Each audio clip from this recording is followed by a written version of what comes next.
감사합니다. 저는 2012년 6월에 대한민국에 정착하여 지금은 5살 엄마로 경기도 양평에 서재한 통일드락에서 섬기고 있습니다. 저희 통일드락은 신앙과 삶이 하나 되는 공동체를 지향하며 탈북민들과 함께 영리법인 통일로라 협동조합을 세우고 함께 이제는 수혜자에서 기여자의 삶을 누리고 있습니다. 제가 운영하는 힐링엔젤스는 탈북민들과 함께 선교사님들의 영육 간의 회복을 돕는 사업장입니다. 저는 오늘 이 자리에서 아프고 슬픈 불쌍한 한 여인의 이야기가 아닌 고난과 어둠 속에서 건지시고 새 생명과 축복에도 인도하신 하나님을 전하라고 이 자리에 나왔습니다.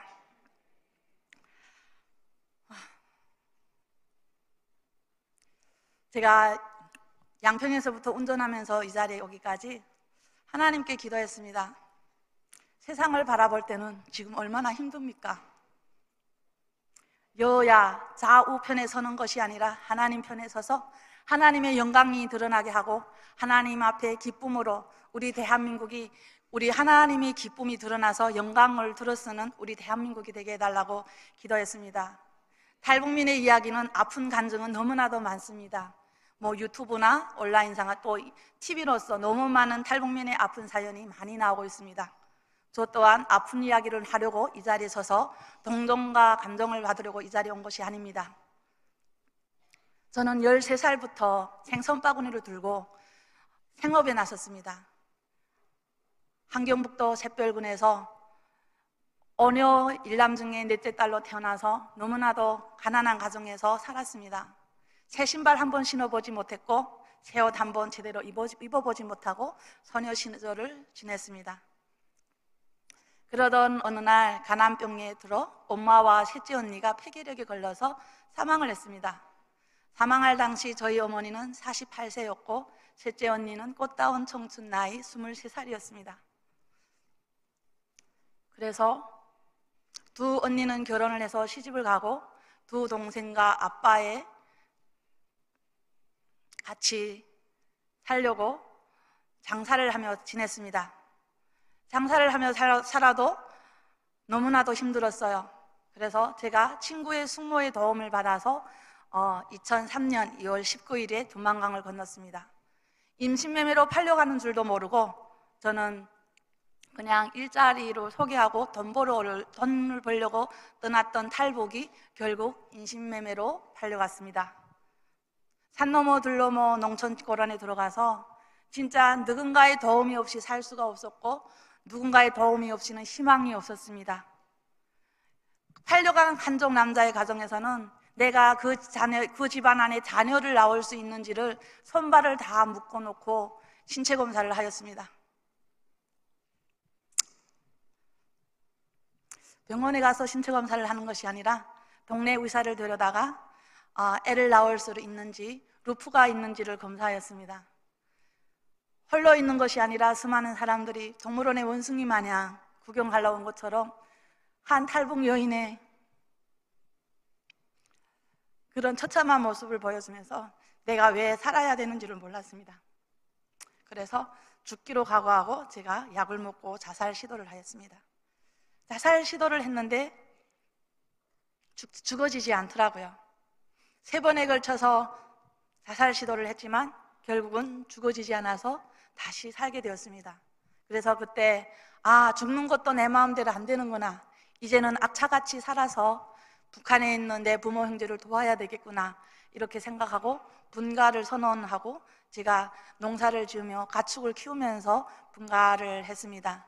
그러던 나에게 새 생명이 찾아왔습니다. 새 생명이 찾아와서 10일만 있으면, 열흘만 있으면 태어날 아기를 11명의 경찰이 와서 병원으로 데려가서 크다란 한뼘 되는 주사바늘로 약물을 제 뱃속에 투여해가지고 사산을 하게 합니다.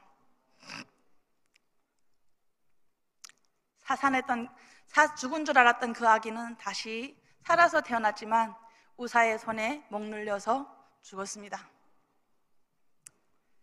제가 가난한 가정에서 태어났고 못난 부모 때문에 제가 북한을 탈출해서 중국의 임신매매로 팔려간 줄만 알았습니다. 그런데 그 죽은 아이가 태어나서 엄마 품에 한 번 안겨보지 못했고, 그리고 엄마의 젖모금 한 번 빨아보지 못하고 그 죽은 아이를 보면서 저 북한에서 내가 못 살았고 못 먹었던 것이 우리 부모 때문에 아니란 것을 알게 되었습니다. 나를 지켜줄 조국이 없었고 나를 지켜줄 주석이 없다는 것을 그때 깨달았습니다. 그때야말로 저는 다시 일어나서 더 악착같이 살아야 되겠다 하고 일어섰지만, 그 과정에서는 저희 낳은 딸을 외면했습니다. 다시 새 생명이 찾아와서 출산을 했지만 딸이라는 이유로 병원에서 많이 낳은 아들과 바꿔오라고 합니다. 그래서 제가 낳은 딸은 세상 사람의 축복을 받아보지 못했고, 제가 북한 이름으로 이름도 지어주고, 그리고 제 내복을 잘라서 베네 쪼가리도 만들어주고 북한식으로 키웠습니다. 기저귀도 없어서 이불 안을 뜯어가지고 기저귀를 만들었고요. 그러함에도 제가 구걸하지 않고 누군가의 손에 빌려서 사는 것이 아니라 이럴수록 악착같이 살아야겠다는 그런 생각밖에 없었어요. 근데 내가 태어난 고향이 북한이 아니었고 낯선 동네, 외국에 와서 내가 온전히 살 수 있다는 것은 희망이 없는 일이었어요. 근데 우리 동네에 탈북민 30여 명이 매주일 교회를 가는 거예요. 당시 교회 가는 줄은 몰랐어요. 근데 교회 한 집사님이 저에게 전화가 와서 누군가가 유모차가 있는데 날 보고 사용하겠는가 물어보는 거예요. 그래서 어차피 한 명밖에 안 나올 자식인데 그냥 사용하겠다고. 그래서 제가 2005년 10월 9일 날 처음으로 예배당에 나가게 됐습니다. 그때 당시는 교회인 줄 몰랐지만 예배당이라고만 불러봤습니다. 그리고 북한에서는 전 교회라는 말을 못 들어봤어요. 그래서 제 주머니에 있는 20원을 헌금함에 하나님 감사합니다 이름 이렇게 적고까지 이어서 3부 예배까지 참석을 하는데, 나무로 만들어진 십자가가 너무나도 무서웠어요. 저 나무 십자가가 왜 저렇게 무섭지? 그리고 앞에서 설교하시는 전도사님이 설교가 나를 놓고 하는 거예요. 그래서 손을 제일 뒤에 앉아가지고 왜 나를 놓고 설교하냐고, 당신이 나를 언제 봤냐고 하면서 많이 그 예배 시간마다 힘들게 했던 기억도 납니다. 그래서 저는 그냥 유모차 한 대만 받아가면 된다는 생각으로 예배에 참석했지만 너무나도 힘들었어요. 머리도 아프고 토하면서 내가 사는 게 아니었어요. 근데 교회 문을 열고 나오면 또 머리가 안 아팠어요. 그래서 유모차 받을 때까지는 거기서 기다려야 되니까 오후 3시가 되어서 유모차만 받으러 갔는데 한국에서 온 신생아 용품을 한가득 받아 갖고 온 거예요. 그래서 제가 집으로 돌아와서 20원 값은 했네. 유모차 한 대 중고값으로 20원을 계산하고 생각하고 갔는데 덤으로 신생아 용품까지 애기 예쁜 옷들이 너무 많은 거예요. 그래서 20원 값은 했다 하고서는 제가 한 주를 지냈는데 다시는 예배당에 안 가려고 했어요. 너무 힘들어서요. 근데 토요일 날 저녁이 됐는데 그래도 나를 전도했던 그분이 한 번쯤은 갈래 하고 물어볼 수도 있잖아요. 근데 8시가 넘었는데도 전화가 안 오는 거예요. 그래서 제가 전화를 했어요. 사람이 어쩌면 그래도 한 번쯤은 더 갈볼래 하고 물어보는 게 아니냐 했더니 그분이 갈래? 하는 거예요. 안 가! 하고 제가 전화를 끊었어요. 근데 그 밤이 그렇게 긴 밤인 줄 몰랐어요. 너무나도 힘든 거예요. 그래서 온 밤 자지 못하고 제가 저희 딸을 등에 업고 자전거 타고 저를 전도했던 그분의 집에 찾아갔다가 그분과 같이 마을 버스 시간조차도 기다리기 힘들어서 제가 자전거 타고 그분과 같이 50리 길을 자전거 타고 예배당에 갔습니다. 근데 너무나도 힘들었어요. 안 아픈 줄 알았어요. 똑같이 아프고 똑같이 저를 놓고 설교를 하는 거예요. 여기 모인 집단은 사람을 괴롭히는 집단이구나. 당신이 나를 얼마나 안다고 나를 놓고 설교하냐고. 그런데 저가 뭐라고 하는데도 저한테 뭐라고 하는 사람은 한 명도 없고 그냥 주님, 주여 이렇게 외치는 분들만 있는 거예요. 이상한 사람들이 모였네. 오늘만 가고 다음에는 무조건 안 오리라 하고 제가 또 오후 3시 돼서 집에 왔는데 안 가려고 작정했어요. 근데 나도 모르게 저녁 8시가 되니까 또 가고 싶은 마음이 그려지는 거예요. 그래서 제가 사주까지 나갔습니다. 사주차로 나갔는데 항상 제일 뒤에 앉아서 이렇게 팔짱 끼고 전도사님을 째려보고 하던 내가 스스로 앞에 나와 앉아서 주님 제가 잘못했습니다 이렇게 회개를 하는 게 말을 하는 거예요. 근데 머릿속에서는 이게 뭐 감옥이야? 너가 뭘 잘못했는데 막 반항이 일어나는 거예요. 그럴수록 내 마음은 더 힘들고 2시간 동안 제가 잘못했습니다 뭘 잘못했는지도 모르고 그냥 잘못했습니다 했는데 뭔가가 토하기 시작을 한 거예요. 진짜 이게 세숫대야에 조금 나무를 채우고 가래를 그렇게 많이 토했던 거예요. 음식물은 하나도 없이 가래를 토하고 나서 내 생에 그렇게 평안하고 가벼운 날이 있었던가 싶을 정도로 제가 평온해졌어요. 그때부터 제가 감사합니다. 근데 남들이 잘 하는 주여, 하나님, 아버지 이런 말은 안 나가는 거예요. 내 아버지는 북한에 있는데 뭘 누굴 놓고 아버지라고 해? 뭐 보이지 않는 아버지가 어떻게 내 아버지가 될 수 있어? 그리고 성경을 보는데 가라사대 누구를 낳고 계속 누구를 낳는다는 이야기만 했고 뭐 듣도 보지도 못했던 용어들이 너무 많이 나오니까 힘들었어요. 성경을 그래 접어놓고 찬양에 많이 은혜를 받았습니다. 곡도 모르고 가사도 모르는데 은근히 내 마음이 슬퍼지고 눈물을 흘리면서 또 회개하고 그러던 중에 어느 날에 경찰이 저희 집에 찾아와서 지금 북한 여자들 잡는 운동을 하니까 피해라고 하는 거예요. 그래서 그전에는 뭐 닭장에 숨기고 뭐 아무 데나 막 숨으면서 살았는데 나도 모르게 아기를 놓고 교회로 가는 거예요. 교회로 가서 대피를 한다고 교회를 간 거예요. 근데 만약에 잡는다면 교회가 멀어서 못 잡을까요? 경찰서 바로 옆인데. 근데 내가 숨길 곳은 하나님밖에 없다 이런 생각밖에 안 들었어요. 그래서 토요일 날에 그 교회에 갔는데 탈북민들이 모여 앉아서 주님 제발 우리가 잡히지 않게 해주소서 중보 기도를 하는데 내가 알아듣지 못할 기도를 하는 거예요. 그래서 저 구복에 쭈그러져 앉아가지고 저 사람들은 무슨 말을 하나 근데 한마디도 못 알아듣는 거예요. 그래서 전도사님이 하나님하고 소통하는 방언 은사를 받고 저렇게 하나님과 1대1로 기도를 한다고. 그래서 자매님도 기도할 줄 모르면 사도신경 외우고 주기도문 외우고 감사 100번 하는 것도 기도입니다 하는 거예요. 그래서 제가 그때 그랬습니다. 하나님이 진짜 살아 역사하시고 하나님이 진짜 나를 보고 계신다면 저에게도 기도하는 은사를 주고 저들이 하는 방언을 나도 하게 해달라고. 그래서 기도하면서 진짜 감사 100번을 하면서 40일 동안 기도를 했습니다. 40일 동안 감사 100번만 하고 기도를 한 와중에 제 입에서 내도 알아듣지 못할 기도가 나오는 거예요. 막 권사님들과 집사님들이 내 등에다가 손을 놓고서 내 방언 기도라고 은사를 받았다고 빨리 말하라고 하는데 내가 알아듣지 못하는데 어떻게 말하냐고. 이게 귀신이 와서 내한테 알려주는 건지 하나님이 진짜 저에게 개입이 하셔서 저에게 주신 은사인지를 모르기 때문에 제가 안 했어요. 안 할 거라고. 진짜 하나님이 저에게 주신 은사라면 제가 알아듣게 해달라고 그러고 기도를 했습니다. 그렇게 기도를 해서 20일 만에 통변의 은사까지 받았습니다.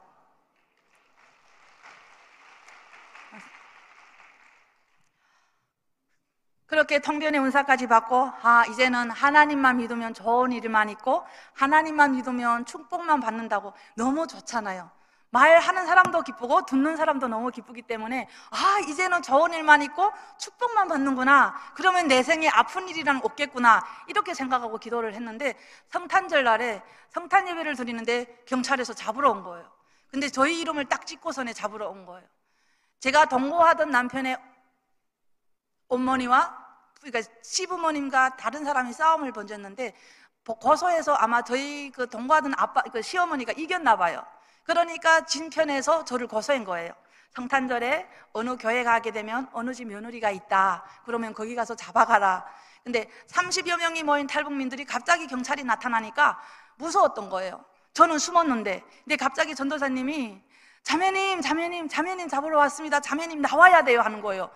그렇다고 내가 안 잡히겠다고 30명이 다 잡힐 수는 없잖아요. 근데 내가 분명히 나는 내 몸이 들어갔는데 들어가 보니까 나오지를 못하는 거예요. 김치굴 안에 들어가서 독하고 독 사이에 들어간 거예요. 그러니까 들어가는 건 분명히 들어갔는데 나오지를 못해가지고 남자들이 모여서 독을 비껴가지고 겨우 나온 거예요. 그때 제가 기도했습니다. 하나님 믿으면 좋은 일만 생긴다면서요. 경찰이 왜 잡으러 왔습니까? 근데 갑자기 주시는 마음이 딸을 얻고 가라 이런 마음을 주시는 거예요. 그래서 저희 딸을 옷을 다 입었던 걸 벗겨가지고 맨몸에 제가 얻고서는 경찰서에 간 거예요.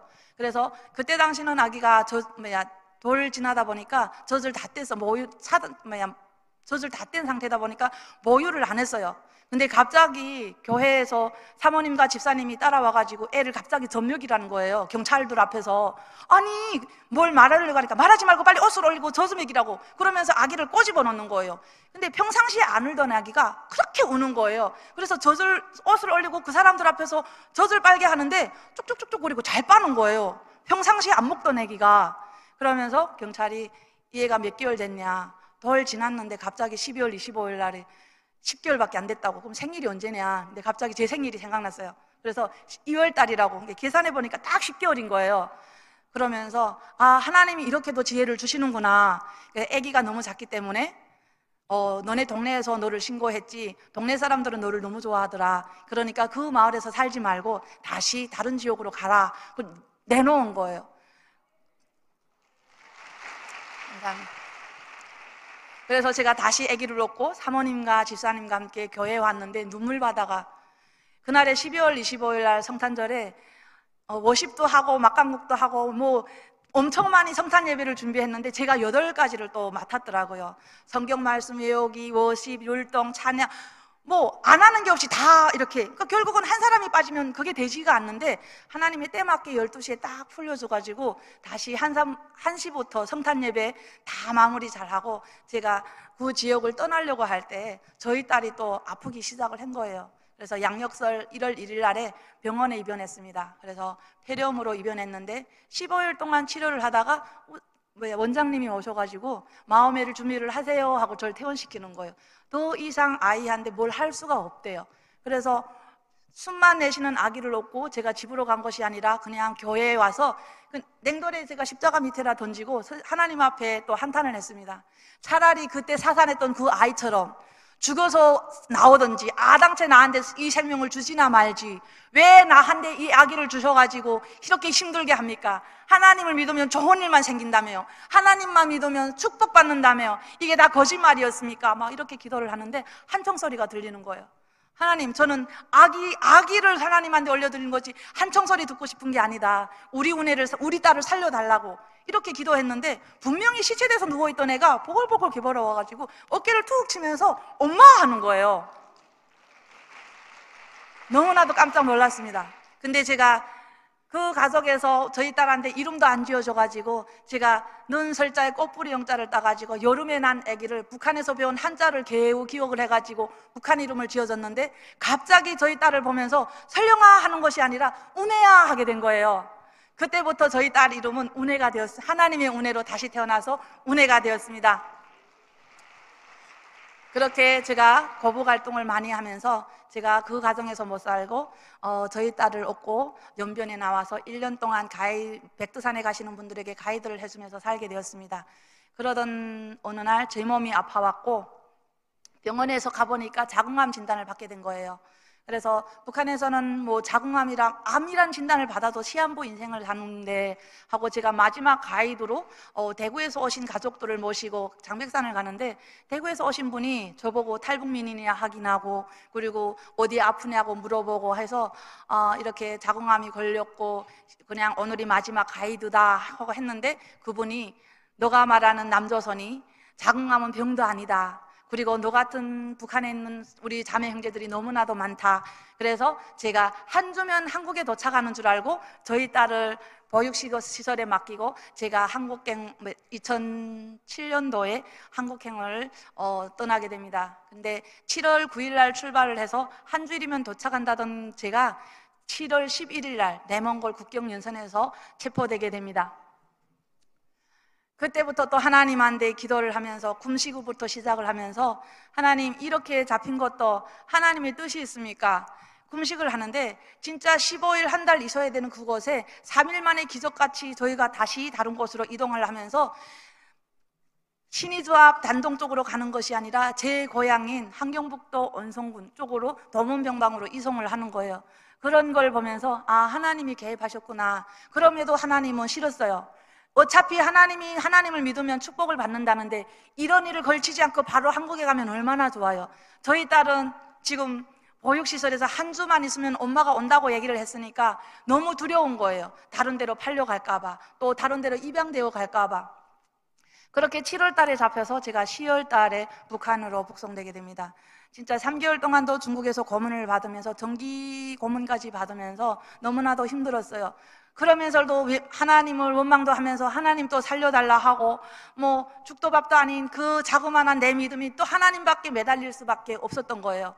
근데 어느 날 감옥에서 꿈을 보여주시는 거예요. 세상의 아름다운 길과 내가 걸었던 그 초원 몽골의 그 사막 같은 그 두 길이 있는데, 세상의 아름다운 길은 진짜 넘어지면 닿을 듯한 그런 길이고, 초원 그 길은 진짜 보일까 말까 작은 십자가 끝에 보이는 그 길을 내가 선택하게 하는 거예요. 그래서 꿈에 깨나가지고 하나님한테 또 원망했습니다. 하나님, 꿈이잖아요. 그래도 꿈인데 세상 길이라도 택하게 해서 아름다운 길을 택하게 해서라도 기쁜 마음으로 일어나게 하면 얼마나 좋습니까? 그렇게 원망을 했어요. 근데 왜 저한테 그 꿈을 보여주셨는지는 몰랐어요. 그냥 실망했어요. 꿈을 끼고. 그리고 거기에 3개월 동안 있는 동안에 어린 자매들이 서서 하나님의 이야기를, 하나님을 전도했어요. 우리가 믿을 건 하나님밖에 없기 때문에. 내가 기도하면 하나님을 원망을 하는데 다음날 깨나면 화장실에 가서라도 하나님을 전하고, 그러다가 3개월 만에 원성보입으로 제가 북송되어 가면서 일행은 분명히 5명이 나갔어요. 5명이 나갔는데 한 분은 남자분이었고, 그분이 저에게 알려준 이름은 다른 이름이었어요. 근데 저희는 분명히 이 이름을 아는데 감옥에서 원성보이부에 나가니까 그 이름이 없는 거예요. 근데 여러 번 잡히다 보니까 아는 거예요. 내 이름을 이렇게 쓰면 안 되겠다는 것을 알게 된 거예요. 그냥 그분이 저한테 말한 것은, 너가 맞으면서도 진술은 번복이지 마라. 10번 맞아서 다시 진술 써도 똑같이 써라. 근데 저는 3일 만에 진술을 다 하고 보안소로, 정치범 수용소에 안 가고 보안소로 넘어가게 된 거예요. 근데 다른 아줌마가 너무 힘들게 맞다 보니까 우리가 한국 기도입니다 하고 실토를 한 거예요. 그래, 누구누구냐 하니까 저희 이름을 제일 먼저 얘기를 하다 보니까 제 진술이 번복되고 다시 조사를 받기 시작을 합니다. 그래서 강목에 맞고 못에 내 몸에 찔리고, 아직도 제 몸에 그런 흉터가 있습니다. 강목에 찔리고 못에 찍 박혔던 그런 흔적들이. 다시 그 고문을 당하는데 너무나도 힘들었어요. 분명히 아침에 네 발로 걸어 나가서 조사를 받는데 들어올 때는 네 발로 못 들어오는 거예요. 개처럼 질질질질 끌고. 근데 22일째 되는 날에 밤에 조사받고 나와서 잠을 자려고 하는데 머리가 너무 아파서, 하나님, 아픔이라도 있게 해주세요. 하나님, 잠이라도 들게 해달라고 기도를 하는데 어르신이 이게 철창 앞으로 뚜벅뚜벅 걸어가는 거예요. 근데 지나가는 것이 아니라 내 머리 위에서 딱 멈춘 거예요. 눈을 떠야 되는지 감아야 되는지. 그래도 떠보자고 떠봤는데 그 어르신이 이렇게 내려다보면서 이렇게 서라고 하는 거예요. 그래서 종이에다가 이렇게 써서, 너 누구 딸 맞냐고, 맞으면 골을 꾸둑이라고 하는 거예요. 근데 저희 아빠 이름을 적으면서 네 아빠 맞으면 골을 꾸덕해라. 그래서 결국은 그분의 도움으로 제가 사탕 제 손에 쥐어주면서 조금만 참아라고서 나가는 거예요. 근데 다음 날에 샛별보이부에서 저를 데리러 온 거예요. 그래서 다행히 저는 원성보이부에서 23일 만에 고문을 마치고 제 고향으로 샛별로 갑니다. 그래도 아빠를 본다는 생각에, 내 형제 자매를 본다는 생각에 기쁨이 있었어요. 근데 샛별보이부에 들어갔는데도 저를 만나러 오는 가족은 한 명도 없었고, 결국 15일 만에 대기시로 넘어가는데 저를 찾아오는 사람 한 명도 없는 거예요. 근데 그 담당 지도원 선생님들한테는 저희 가족이 왜 안 옵니까? 나중에 올 거야. 그냥 나중에 올 거야. 그렇게 돼서 구치소로 가기 전에 대기실에 가 있는데 한 3일이 지났어요. 지난 어떤 엄마가 저 옆에 와가지고, 여기 관리하는 경찰이 여자들을 다 따먹는데 성폭행한대요. 그래서 제가, 그럴 수 없다. 우리 몸에서 이렇게 더럽고 냄새가 나는데 여자로 보이겠냐. 근데 그 일을 제가 당했습니다.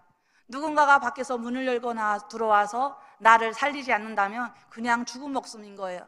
근데 그런 성폭행으로 끝난 것이 아니라 임신돼서 수술도 없이 그냥 책상에 누워서 강제 낙태까지 하는 거예요.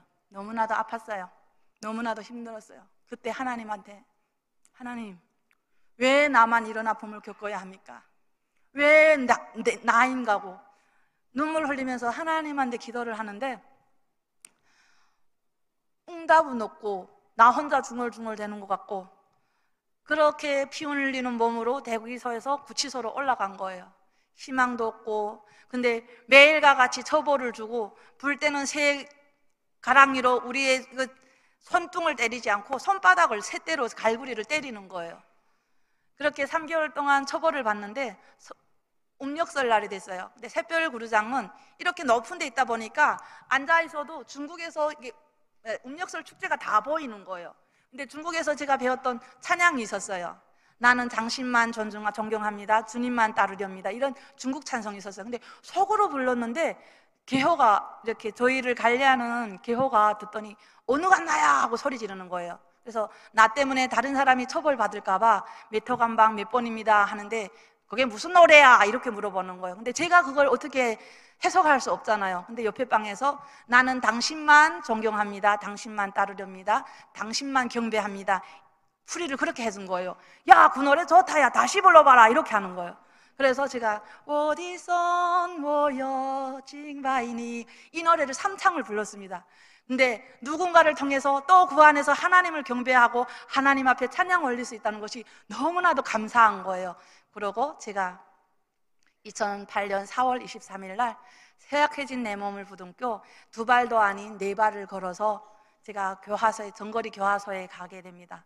실은 저는 죽으러 가는 줄 알았어요. 저보고 10일도 못 돼서 불망산에 간다고, 아, 죽음이 기다리는 곳이 바로 이곳이구나 이렇게 생각을 하고 들어갔는데 저녁밥을 먹는데 단지밥 속에 콩알이 보이는 거예요. 근데 우리 어머니 사망했을 때도 닷새 동안 먹을 게 없어서 굶을 때도 콩 한 알이 없어서 제가 굶었는데 그 콩알을 보면서 신심이 생겼어요. 아, 살 수 있다. 그때 누군가가 나에게 면회올 사람 없고 누군가가 나를 교화소 생활을 할 수 있게끔 물건을 들여다주는 사람은 없지만 하나님한테 선포했습니다. 하나님, 40일 동안 아침만 금식하겠습니다. 그 아침밥 안 먹고 그 단지밥을 누군가에 주고 교화소에서 살아나갈 수 있는 준비를 하겠습니다 하고 기도를 했는데 금식기도 끝나는 날 동시에 제가 교화반으로 넘어가는 거예요. 신입반 생활 마치고. 그래서 감자반에 입소를 해서 처음으로 산에를 갔는데 40일 동안 내 몸이 다리 힘이 없고 근육이 없다 보니까 산에 올라가다가 넘어졌어요. 걸터서. 그냥 산에 가다가 걸터서 넘어지면 풀뿌리에 걸렸거나 나무에 걸렸거나 이렇게 걸려서 넘어진 줄 알잖아요. 근데 눈을 떠보니까 사람이 시체가 타다 남은 발이 내 앞에 또 이렇게 있는 거예요. 내가 넘어진 것이 사람이 죽으면 태운 불망산 옆에 사람이 태운 잿더미에 넘어진 거예요. 그때 다시 좌절감을 느꼈습니다. 아, 나도 이렇게 죽겠구나. 15일을 못 먹고 있는데 감자반 경찰이 와서 너 왜 그러냐? 너도 죽으면 이렇게 된다. 어떻게 하나? 너도 살아서 나가라. 그 말에 다시 용기 내서 하나님, 다른 사람들은 부모 형제가 찾아와서 면회를 하지만 하나님, 그 사람들보다 더 위대한 하나님이 내 아버지시고 24시간 내 곁을 떠나지 말고 하나님 나를 지켜주십시오. 배고프면 배고프지 않고 힘이 없으면 힘이 나게 그렇게 기도를 하면서 하는데 제가 조장을 하게 됩니다. 조장을 하는데 어머니 한 분이 열병에 걸린 거예요. 진짜 코로나병처럼 열에서 40도까지 오르락 내리락 하는데 저한테 와서 고추를 먹고 싶다고 하는 거예요. 그래서 제가 고추를 훔치다가 들켰어요. 그 고추 2개 때문에 목숨까지 잃을 정도로 맞고 있는데 결국은 그 어르신단한테 너무나도 미안했어요. 밤 10시가 되어서 주머니에 손을 였는데 고추가 2개 살아있는 거예요. 그래서 제가 그 고추를 그 어르신한테 주면서 살아라고 무조건 같이 살아서 나가자고. 그러고서는 너무 억울해가지고 제가 화장실에 들어가서 쪽 창문에 올려다보면서 하나님 앞에 기도를 했습니다. 하나님, 고추 2개가 내 목숨보다도 그렇게 중요합니까? 고추 2개가 머리에 모여서 내가 이렇게 피 터지며 맞아야 됩니까? 하나님 있다면 진짜 저에게 음성을 들려주십시오. 하나님 살아는 있습니까? 하나님 저를 지켜주시고 있냐고 막 이렇게 울분을 토하고 있는데 내가 너에게 감당할 만한 시험만 줬고 내가 피하지 못할 길은 피할 길을 줬다고 그런 음성을 들리는 거예요. 갑자기 깜짝 놀라가지고 다시 옷을 내리고 화장실에 앉아가지고 주님, 그러면 이곳에 보내신 것도 하나님의 뜻이 있습니까? 하나님의 뜻이 있다면 저에게 그 사명을 알게 해달라고 기도를 하는데 응답이 없는 거예요. 근데 한 주가 지나니까 내 몸에 전도라는 마음이 드는 거예요. 평안함을 주는 거예요. 그래서 전도! 그때부터 제가 전도를 하기 시작을 했습니다. 형기를 많이 받은 장기수들한테 찾아가서 진짜 뭔가를 나누면서 사도신경과 주기도문을 외우게 하면서 배고플 때는 하늘을 보고 하나님 배고픔을 잊게 해달라 하고 기도를 하게 했습니다. 그래서 사도신경, 영접기도 할 줄도 모르고 할 수 있는 게 그냥 사도신경과 주기도문을 외우게 한 거예요. 그리고 그냥 내 부모님한테 이야기하는 것처럼 간절함으로 하나님을 만나게 해달라고 그렇게 알려주는 밖에 없었어요. 그렇게 1명, 2명 장기수들 기도를 하면서 전도하기 시작했는데 제가 열병에 걸린 거예요. 열병에 걸려가지고 40도에서 오르락 내리락 하면서 결국은 열병방에 들어가서 있는데 누군가가 저를 부르는 거예요. 저를 부르면서 거기 앉지 말고 자기 딸이 엄마를 살리려고 약을 가져왔던 그 약을 저한테 주면서 얼마나 힘들었냐고 빨리 먹으라고. 근데 그 약을 먹을 때는 열이 내리지만 또 약균이 지나가면 또 열이 나는 거예요. 그럼에도 또 약을 준 사람한테 또 전도를 했어요. 그리고 그분에게도 전도하고 조금 있으니까 이 자리 윤설미 자매라고 있습니다. 그 자매까지 열병에 걸려서 들어온 거예요. 근데 그분한테 전도를 하려니까 너무 힘든 거예요. 마지막 8번째인데. 근데 전도는 하려고 했는데 그분은 받아들이지 않고 그러다가 제가 열병에서 너무 시달려가지고 이제는 하나님의 곁으로 가야 되겠다. 너무 힘든 거예요. 그래서 제가 하나님한테 기도를 했습니다. 하나님, 너무 힘듭니다. 저를 데려가 주세요. 근데 저는 분명히 죽겠다고 기도를 했는데 내가 너를 지명하였나니 너는 내 딸이다 하면서 우렁우렁한 음성에 천사 날개가 달린 저희 딸이 얼굴이 보이면서 엄마 하면서 이렇게 내 머리 위로 이렇게 돌아가는 거예요. 그래서 저는 은혜야 하고 일어났는데 교회 와서 저희 담당 선생님이 이조장 여기 와 하고 물어보는 거예요. 오라 하는 거예요. 그래서 제가 창문 앞으로 가니까 뭐 먹고 싶냐고 하나님이 데려가려고 마지막 음식을 주시려나? 그래서 제가 김치 먹고 싶고 된장국 먹고 싶고 쌀밥 먹고 싶다고 했어요.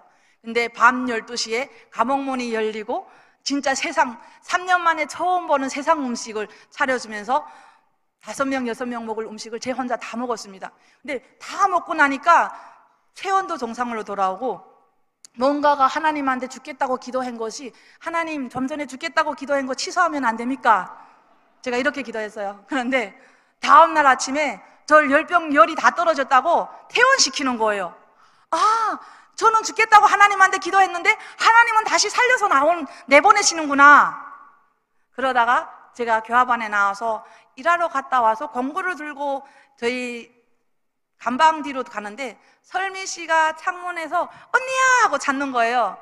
내다보니까 이렇게 쪽차문에 내다보면서 날 보고 오라 하는 거예요. 그래서 제가 가서 걔 말은 안 듣고 너 나가면 또 갈 거지? 제가 이렇게 물어봤어요. 언니 안 가 막 그러는 거예요. 그래서 가다가 잡히게 되면 네가 하고 싶은 이야기 다 하고 마지막에는 꼭 예수님 이름으로 기도합니다. 아멘 해. 그리고 제가 안 듣고 왔어요. 그러니까 내가 할 일은 다 했고 하나님 알아서 하십시오 하고 제가 왔습니다.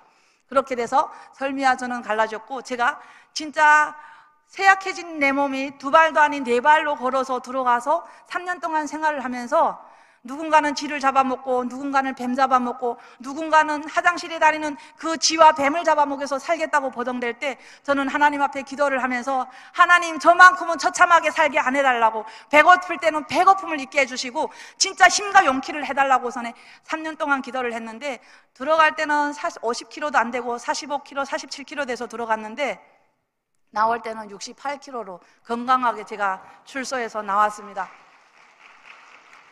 그래서 감옥에서 화장실에 앉아서 방언으로 기도하는데 누군가가 옆에서 앉아서 방언으로 기도하고 있는 거예요. 깜짝 놀라가지고 손뼉을 치면서 하나님을 외치고 이것이 천국이구나. 내가 생각했던 이 지역이 하나님이 역사하고 있는 곳이구나. 이곳이 천국이지. 근데 제가 그 경찰한테 맞아서 우울하고 다니는데 제가 더문병방에서 하나님을 전도했던 분이 있었어요. 근데 그 자매가 지나가면서 법인아 웃는 것도 기도야.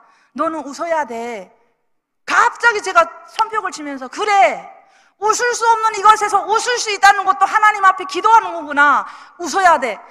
그 자매를 보면서 회개했습니다. 하나님, 아프다고 우월했던 내 자신을 하나님 앞에 온전히 회개하고 웃을 수 없는 이것이지만 예수 그리스도의 이름으로 웃을 수 있다는 것을 또다시 알게 되었습니다. 그래서 저는 그 감옥의 문을 열고 나오면서 세상은 그래도 감옥만큼은 힘들지 않을 거라고 생각을 했어요. 근데 나와 보니까 아빠가 사망하고 첫째 언니가 사망하고 여동생이 사망하고 8식구 중에 5명이 사망을 하고 둘째 언니와 남동생이 살아있는 거예요. 그래서 내가 전할 수 있는 이야기는 배고프지 않았냐, 얼마나 힘들었냐가 그 말이 아닌 하나님을 전했습니다. 그래서 한식 청명과 추석을 다니면서 짐 싸들고 묵을 거 사고 다니면서 제사를 하는 것이 아니라 진짜 엄마 아빠 그것에서도 하나님이 들어쓰셔달라고, 그래서 이제는 하나님만이 믿는 우리 축복의 가족이 되어야 된다 하고, 제가 언니와 동생한테 또 그리고 저를 팔았던 그 임신매매했던 그분한테 찾아가서 하나님을 전하고 2011년에 다시 두만강을 넘었습니다. 두만강에 넘어서 제일 먼저 확인하고 싶었던 것이 감옥에서 받았던 말씀인 거예요. 그래서 영길교회 제일 먼저 찾아가가지고 이런 제가 기도 중에 감당할 만한 시험만 주고 내가 감당하지 못할 길을 피해 주신다는 이런 말씀이 있냐고 물어봤더니 고린도전서 10장 13절 말씀, 사람이 감당할 시험 밖에는 너희가 당한 것이 없나니 오직 하나님은 미쁘사 너희가 감당하지 못할 시험 당함을 허락하지 아니하시고 시험 당할 주음에 또한 피할 길을 내사 내가 너희로 능히 감당하게 하시느니라. 아멘. 그때 눈이 번쩍 띄어졌습니다. 아, 하나님이 1분 1초도 나를 떠나지 않으셨고 나와 함께 하셨구나. 너무 감사한 거예요. 근데 갑자기 저희 딸을 찾으려고 하니까 자궁암 걸렸던 그 기억이 나는 거예요. 그래서 나 자궁암 걸렸는데 하고 다시 병원에 가보니까 자궁암도 사라졌습니다. 시한부 인생이라고 생각했던 내 그 자궁암을 기억조차도 안 하게 하고 하나님은 그곳에서 저와 함께 하셨던 것입니다. 그리고 제가 저희 딸을 위해서 3년 동안 기도했던 그 제목이 입양만 되지 않게 해주세요 하고 기도를 했는데 저희 딸을 찾아서 10일을 같이 있는데 입양하러 온 거예요. 나의 신음소리까지 들어주신 하나님을 보면서 하나님은 저를 태초부터 저를 기억하시고 오늘까지 하나님이 함께 하신다는 걸 알게 되었습니다. 그래서 1년간 저희 딸을 데리고 같이 살다가 2012년 6월 1일에 대한민국에 제가 정착하기도 하였습니다.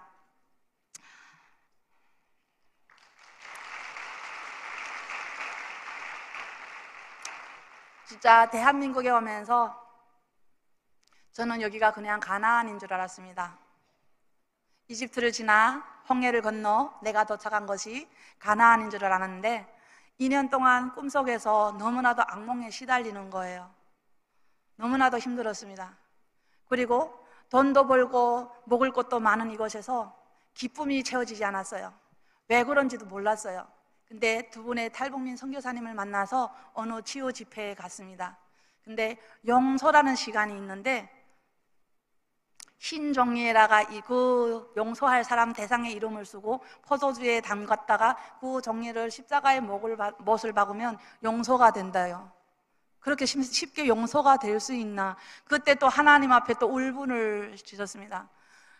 죽어서 눈에 훌기 들어가도 그 인간들을 용서 못할 그런 인간들을 어떻게 이름 석자를 종이에 쓴다고 용서가 됩니까? 하나님, 저 죽어도 용서 못합니다 하고 2시간 동안 발각을 하는데 하나님이 저에게 그래서 내가 할 수 있는 일이 뭐냐 이렇게 묻습니다. 그래서 갑자기 제가 진짜 내가 할 수 있는 일은 하나도 없었고 악몽에서 시달리는 것밖에 없었습니다. 너무나도 힘들었잖아요.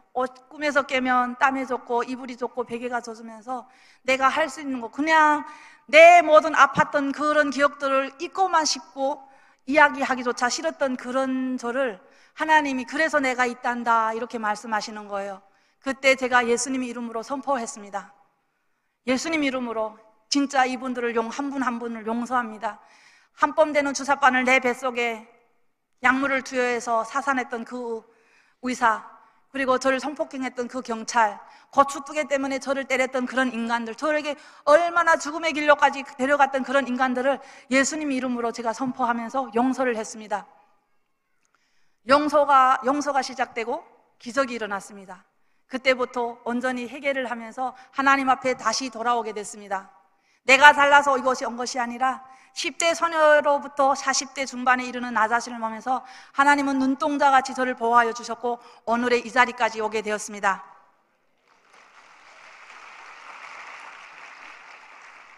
용서가 선포된 후 얼마 되지 않아서 제가 갇혔던 수용소, 정거리 교화소와 연결이 되어서 지금은 복음을 전하고 있습니다. 기적은 나로부터 시작이 되더라고요. 내가 온전히 용서하고 주님 앞에 회개하고 돌아갈 때 하나님은 저를 들어주시고 내가 죽고 예수가 사니까 다시 희망을 주고 저 북한을 위해서 기도하게 하셨습니다. 사도행전 1장 8절 오직 성령이 너희에게 임하시면 너희가 권능을 받고 예루살렘과 온 유대와 사마리아와 땅끝까지 이르러 내 증인이 되리라. 아멘. 탈북민은 아픔의 사람이 아닙니다. 탈북민은 슬픔을 낳고 사는 사람이 아닙니다. 탈북민은 불쌍한 사람이 아닙니다. 탈북민은 아픔과 슬픔을 넘어 다시 일어나 탈북민을 통해 하나님의 빛을 드러내는 빛의 자녀들입니다.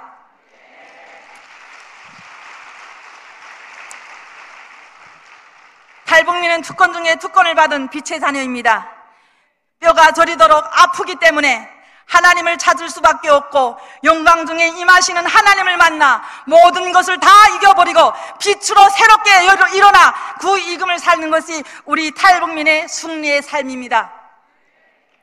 베드로전서 2장 9절 그러나 너희는 택하신 족속이요 왕같은 제사장이요 거룩한 나라요 그의 소유된 백성이니 이는 너희를 어두운 곳에서 불러내어 그의 기이한 빛에 들어가게 하시니 아름다운 덕을 선포하게 하려 하심이니라. 아멘. 그래서 북한을 생각하면 아픔만 있는 곳이 아닙니다. 예수님은 오늘도 그곳에서 승리를 인도하시고 고난받는 자들을 일으키시며 다시 승리로 일으켜 쓰시는 그것입니다. 하나님을 알고 다시 그곳에 들어갔고 우리 선교 신앙을 간직한 채로 강제 북송당하여 그곳에서 하나님을 전하는 크리스천들도 많이 만나보았습니다. 그래서 북한을 생각하면 아픔으로만 생각하는 것이 아니라 그곳에서 역사하시는 하나님, 그래서 우리 탈북민들은 북한을 넘어 열방과 땅끝까지 복음을 전하는 선교사들입니다.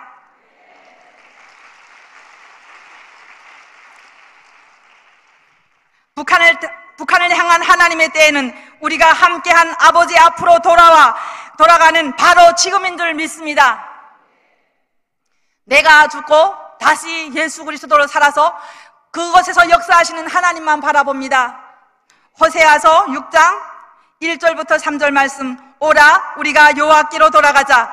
여호와께서 우리를 찢으셨으나 도로 낫게 하실 것이요 우리를 치셨으나 싸매어 주실 것임이니라. 여호와께서 이틀 후에 우리를 살리시며 셋째 날에 우리를 일으키시리니 우리가 그의 앞에 살리라. 그러므로 우리가 여호와를 알자. 힘써 여호와를 알자. 그의 나타나시면 새벽빛같이 어김없나니 비와 같이 땅을 적시는 누순 비와 같이 우리에게 임하시니라. 아멘. 정말 대한민국을 지금도 우리 대한민국을 생각하면 아프고 저립니다. 그러나 내가 온전히 하나님께로 돌아갈 때 하나님은 다시 대한민국을 들어주실 줄 믿습니다. 하나님은 단 한순간도 그 땅을 향한 사랑을 멈추신 적이 없으시며 그 땅을 떠나신 적도 없습니다. 탈북민은 각자가 2,500만의 생명을 목에 건 사람들입니다. 지금 탈북민들은 예수 그리스도의 이름으로 북한을 열고 열방과 땅끝까지 복음으로 돌파하는 축복의 다리 한국교회와 함께 서 있습니다.